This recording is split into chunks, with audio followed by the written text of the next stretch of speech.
Si tes jambes ou alors tes bras ressemblent à quelque chose comme cela, c'est peut-être que tu as de la kératose pilaire et dans ces cas-là, j'ai une bonne nouvelle pour toi puisqu'il y a des solutions pour améliorer justement l'aspect bosselé de la peau. Je te présente tout ça dans cette vidéo, alors allons-y, c'est parti! Hey, salut à toi et bienvenue dans cette nouvelle vidéo. Si tu ne me connais pas, je suis Bérangère, ingénieure chimiste spécialisée en cosmétiques. Donc je vulgarise la science des cosmétiques justement pour t'aider à t'y retrouver parmi tous les produits qui existent. Tu peux également me retrouver sur Instagram et sur TikTok. Et aujourd'hui dans cette vidéo, on va parler de kératose pilaire.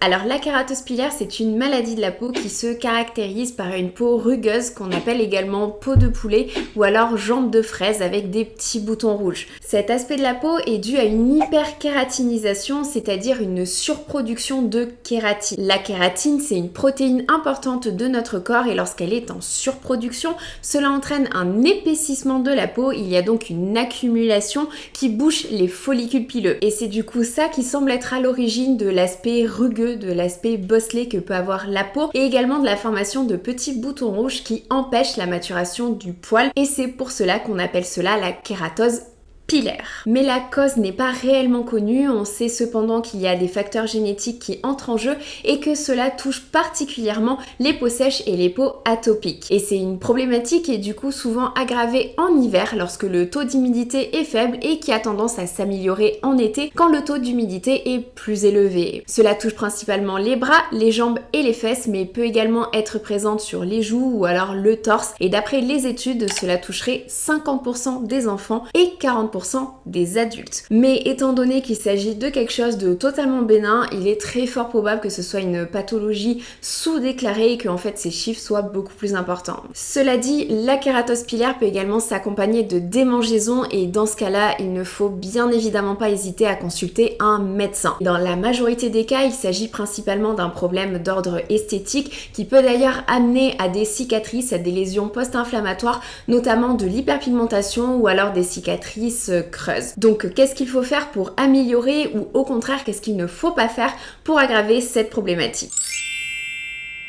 Premièrement, quand on souffre de kératose pilaire, et j'ai même envie de dire c'est valable pour tout le monde, pas uniquement les personnes qui souffrent de kératose pilaire, mais la première chose à faire c'est tout simplement d'éviter les douches et les bains longs et chaud. Malheureusement, l'eau chaude ou le fait d'être dans l'eau trop longtemps a tendance à endommager la barrière cutanée et donc entraîner une sécheresse et des démangeaisons, du coup aggraver toutes les problématiques de peau. Et bien sûr, il vaut également mieux éviter de trop toucher sa peau, de gratter pour ne pas avoir des cicatrices. Et il est également recommandé d'éviter de se raser ou de s'épiler quand on souffre de kératose pilaire puisque cela peut aggraver la situation. C'est au contraire préférable d'utiliser une crème dépilatoire ou au mieux penser à la lumière pulsée ou alors au laser pour éliminer les poils de façon semi-définitive. Et il vaut mieux également éviter tout ce qui est nettoyant asséchant, donc par exemple les savons, c'est préférable de partir sur un nettoyant beaucoup plus doux et d'éviter également les exfoliants agressifs, c'est-à-dire les exfoliants qui contiennent par exemple des noyaux de fruits qui vont avoir des particules abrasives qui sont avec des bords non sphériques puisque ça peut justement altérer la barrière cutanée. Mais du coup, quels sont concrètement les produits qu'on peut utiliser et les choses qu'on peut faire ?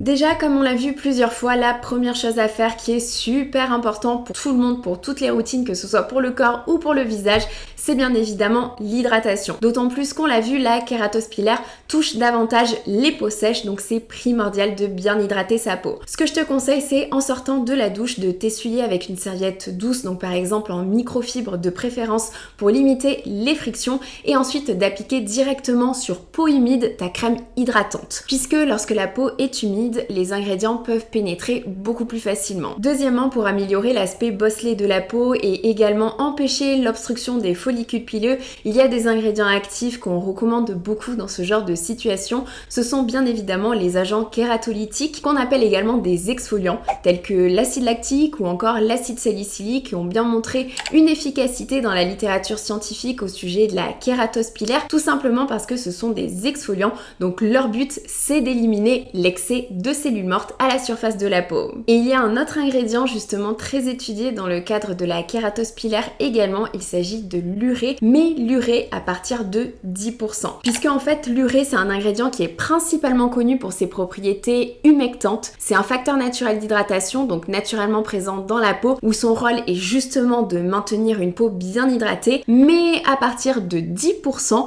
l'urée a également des propriétés exfoliantes très douces pour la peau. Donc l'idéal quand on a de la kératose pilaire, c'est comme on vient de le voir, de bien hydrater sa peau et aussi d'exfolier, mais d'exfolier avec certains ingrédients actifs, donc les exfoliants plutôt chimiques, acide lactique, acide salicylique ou alors de l'urée. Et le mieux, ce qu'on peut faire, c'est tout simplement avoir un produit qui combine ces deux choses.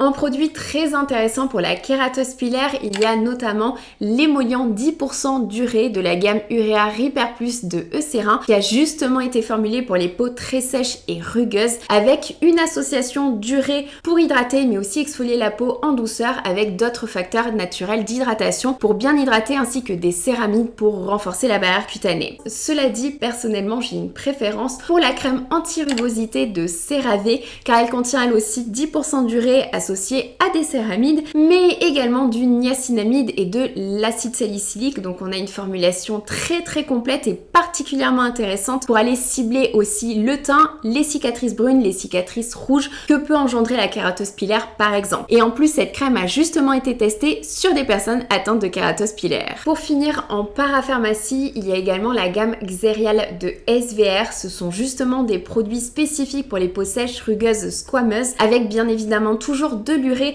à différentes concentrations et il y a notamment le lait qui contient également du panthénol qui est un ingrédient très documenté dans la littérature scientifique pour son côté apaisant, anti-démangeaison. Et pour finir, il y a aussi les exfoliants corps de la marque Paula's Choice. Paula's Choice c'est une marque que je recommande beaucoup au niveau de l'exfoliation puisque c'est un petit peu ça qui l'a fait connaître et les exfoliants sont très bien formulés dans cette marque là justement. Et pour le corps, il y a par exemple ce lait contenant 10% d'acide glycolique qui est super agréable pour la peau. Il laisse la peau vraiment très douce et tout hydratée. Par contre attention, l'acide glycolique est photosensibilisant donc je recommande plutôt de ne pas l'utiliser en été si on est régulièrement exposé au soleil. C'est plutôt un produit à utiliser en hiver. Bien évidemment, suivant la gravité de la kératose pilaire, il y a aussi d'autres solutions comme par exemple des rétinoïdes sous prescription ou encore du laser. Donc surtout, n'hésite pas à en parler si besoin à ton médecin. Je te fais de très gros bisous, prends soin de toi, ciao.